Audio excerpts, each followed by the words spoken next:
Assalamualaikum. Welcome to all of you to Amir Education Hub. Dear student, as you know that today we are going to start a new chapter in accounting, that is journal. So what is journal? What is the definition of the journal and how we can record transaction in journal? ठीक है, तो journal को हम उर्दू में क्या कहते हैं? Journal को हम उर्दू में रोजनामचा कहते हैं। ठीक है, रोजनामचा, इसको हम रोजनामचा कहते हैं। तो इसका डेफिनेशन क्या है? A book in which we record all the transaction of a business for the first time is called journal.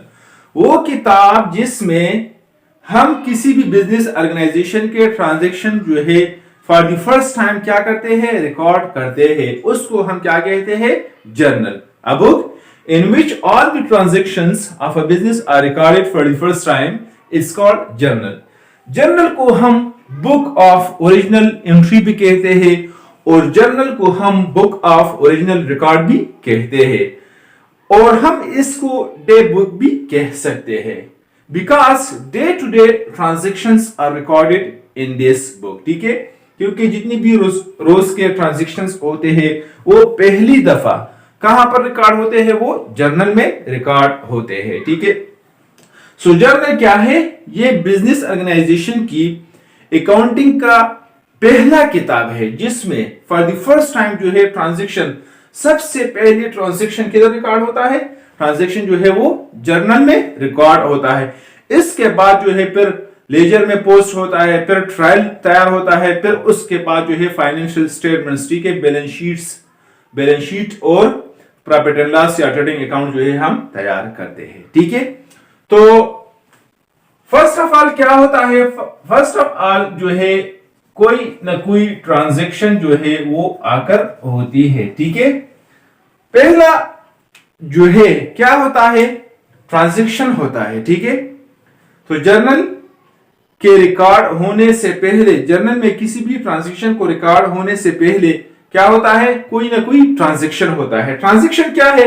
ये हमने पढ़ा था, एनी डीलिंग बिटवीन टू और मोर पर्सन फॉर गुड्स और सर्विसेज इज कॉल्ड ट्रांजैक्शन। ठीक है, तो first of all कोई ना कोई ट्रांजैक्शन होता है। ट्रांजैक्शन में या जो है या तो कोई चीज जो है परचेज किया जाता है या कोई चीज जो है वो सेल किया जाता है। ठीक है, फरोख्त किया जाता है। तो ट्रांजैक्शन के बाद फिर नेक्स्ट स्टेप क्या आता है? फिर नेक्स्ट स्टेप आता है वोचर का। ठीक है, तो जब ट्रांजैक्शन आकर होता है तो ट्रांजैक्शन के बाद हम क्या तैयार करते हैं? हम एक वोचर तैयार करता है। ठीक है, वोचर या तो कैश पेमेंट होता है या कैश पेमेंट वोचर तैयार होता है या कैश रिसीप्ट का वोचर तैयार होता है या बैंक पेमेंट वोचर तैयार होता है या बैंक रिसीप्ट वोचर तैयार होता है। ठीक है, वोचर क्या है? A written evidence which support a business transaction is called voucher। ठीक है, जो भी तहरीरी कागज जो किसी भी बिजनेस ऑर्गेनाइजेशन के ट्रांजैक्शन को सपोर्ट करे, ठीक है, सहारा दे, उसको हम क्या कहते हैं? उसको हम वोचर कहते हैं। ठीक है, तो वोचर के बाद फिर हम उसको क्या करते हैं? थर्ड स्टेप पे हम उसको जर्नल में रिकॉर्ड करते हैं उस ट्रांजैक्शन को। ठीक है, हम उस ट्रांजैक्शन को जर्नल में रिकॉर्ड करते हैं। तो स्टैंडर्ड फॉर्म जो है जर्नल का वो कौन सी है? वो ये है। ठीक है, तो जर्नल के स्टैंडर्ड फॉर्म में 5 कॉलम होते हैं। नंबर फर्स्ट कॉलम इसका होता है डेट का, नंबर सेकंड इसका होता है डिस्क्रिप्शन का या पार्टिकुलर्स का। ठीक है, इसको हम डिस्क्रिप्शन कॉलम या पार्टिकुलर्स का कॉलम भी कह सकते हैं। ठीक है, इसके बाद नेक्स्ट थर्ड कॉलम जो है वो होता है पोस्ट रेफरेंस का, P/और पोस्ट रेफरेंस का। ठीक है, जो भी अकाउंट हम यहां पर डेबिट क्रेडिट करेंगे, ठीक है, तो उसको फिर हम इसके बाद जो चैप्टर है नेक्स्ट चैप्टर नंबर 5 वो है लेजर का। ठीक है, तो उस ट्रांजैक्शन को हम फिर पोस्ट करते हैं लेजर्स में। ठीक है, तो ये अकाउंट किस पेज पे जो है पोस्ट हुआ है, ठीक है, तो उसका रेफरेंस हम इस पोस्ट रेफरेंस के कॉलम में लिख देते हैं। ठीक है, इस कॉलम को हम लेजर फोलियो का कॉलम भी कहते हैं। ठीक है, L/F लेजर फोलियो या पोस्ट रेफरेंस का कॉलम ये होता है। ठीक है, नेक्स्ट इसकी बात जो है कौन सी कॉलम है? इसके बाद जो है डेबिट का कॉलम है। ठीक है, जो भी अमाउंट हम डेबिट करेंगे तो वो हम डेबिट के कॉलम में लिख देते हैं, और जो अमाउंट हम क्रेडिट करेंगे तो वो हम क्रेडिट के कॉलम में लिख देते हैं। ठीक है, तो ये है स्टैंडर्ड फॉर्म ऑफ जर्नल का। ठीक है, मिसाल के तौर पर मैं 15 जनवरी 2024 को एक ट्रांजैक्शन पास करता हूं। ठीक है, मिसाल के तौर पर purchased machinery for cash RS 50,000 rupees. ठीक है, बिजनेस ऑर्गेनाइजेशन ने 15 जनवरी 2024 को एक मशीनरी परचेज की। ठीक है, तो अब ये मशीनरी हमने परचेज की है। ठीक है, तो ये एक ट्रांजैक्शन है। ठीक है, इसके लिए हम फिर क्या तैयार करते हैं, कैश पेमेंट वोचर तैयार करते हैं। ठीक है, कि हमने ये पेमेंट जो है कैश पे किया है। ठीक है, तो कैश पेमेंट वोचर तैयार करने के बाद हम उसको इस ट्रांजैक्शन को फिर जर्नल में रिकॉर्ड करते हैं। ठीक है, तो इस ट्रांजैक्शन को हम जर्नल में किस तरह रिकॉर्ड करेंगे। ठीक है, तो पहला कॉलम हमारे पास जो है वो कौन सी है, वो है डेट का।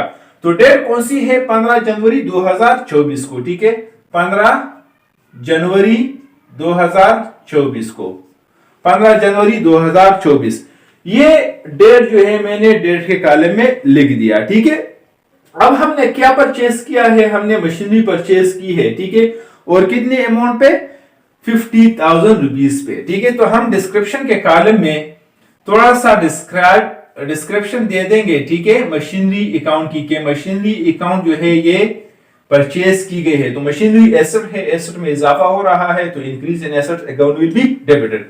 तो मशीनरी अकाउंट को हम डेबिट कर लेंगे 50,000 रुपीज के साथ। ठीक है, इसके बाद हमने ये मशीनरी जो है कैश पे परचेज किया है। ठीक है, तो हम कैश को तो जो भी अकाउंट हम यहां पर क्रेडिट करेंगे उसके साथ हम लिख देते हैं टू। ठीक है, to cash account, cash account credit हो गया 50,000 रुपीज के साथ। ठीक है, तो टू कैश जो भी अकाउंट हम क्रेडिट करेंगे, मैंने आप लोगों को बताया, उसके साथ हम क्या लिख देते हैं, टू लिख देते हैं। ठीक, जो भी अकाउंट हम डेबिट करते हैं, ठीक है, वो तकरीबन डिस्क्रिप्शन के कॉलम के लेफ्ट साइड से हम मोस्टली वो स्टार्ट करते हैं। ठीक है, और जो दूसरा अकाउंट हम क्रेडिट करते हैं तो उसको हम थोड़ा सा लेफ्ट साइड से स्पेस देकर, ठीक है, तकरीबन मिडिल से हम लिख देते हैं। ठीक है, तो ये आ गया इसके लिखने का तरीका। ठीक है, तो machinery account is debited and to cash account is credited. ठीक है, तो इसके साथ हम ब्रीफ एक्सप्लेनेशन लिख देते हैं। ठीक है, कि ये मशीनरी और टू कैश जो है ये क्या है। ठीक है, तो इसका थोड़ा सा हम ब्रीफली एक्सप्लेन करते हैं कि ये एक मशीनरी हमने परचेज की है कैश में। ठीक है, तो मशीनरी परचेज्ड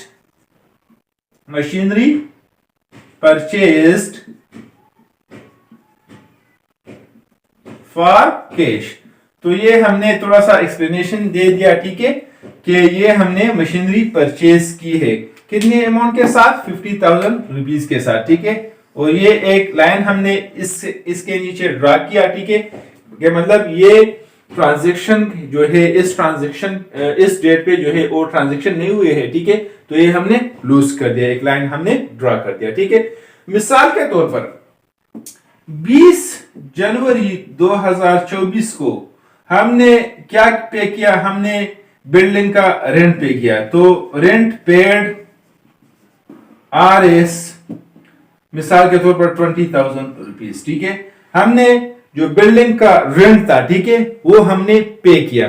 तो ये एक दूसरा ट्रांजैक्शन है और ये ट्रांजैक्शन 20 डेट को हुआ है। ठीक है, तो इसको हम किस तरह जो है जर्नल में रिकॉर्ड करेंगे। ठीक है, तो डेट के कॉलम में हम क्या लिख देंगे, डेट के कॉलम में हम 20 जनवरी 2024 लिख दे देंगे। ठीक है, और हमने रेंट पे किया है कैश पे, कितने अमाउंट, 20,000। तो रेंट क्या है, रेंट जो है एक्सपेंस है। तो एक्सपेंसेस क्या होते हैं, डेबिट होते हैं। ठीक है, increase in expense account will be debited, तो rent account will be debited, rent account will be debited 20,000 rupees. और हमने कैश पे किया है 2, cash account will be credited 20,000 rupees. ठीक है, तो ये हमने एक लाइन ट्राई कर दिया और इसके ऊपर जो है हम एक्सप्लेनेशन दे देंगे। ठीक है, मंथली बिल्डिंग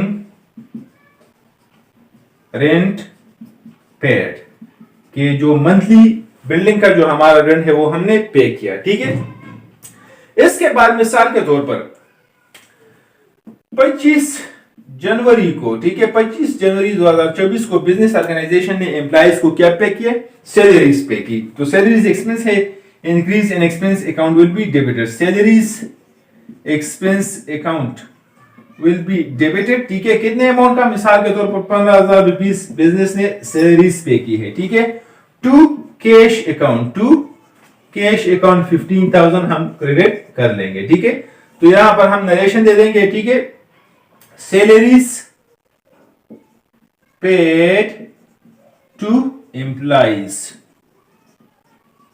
और ब्रैकेट में इसको हम क्लोज कर लेंगे। ठीक है, तो ये था मेथड या प्रोसीजर। ठीक है, कि हम किस तरह जर्नल में ट्रांजैक्शन को क्या करते हैं? रिकॉर्ड करते हैं। ठीक है, so it was an introduction class of journal. ठीक है, कि जर्नल क्या है और जर्नल का स्टैंडर्ड फॉर्म क्या है। ठीक है, और जर्नल में हम ट्रांजैक्शन को किस तरह रिकॉर्ड करते हैं। ठीक है, so I hope you will easily understand it inshallah, and keep me in your prayers. Thank you. Allah Hafiz.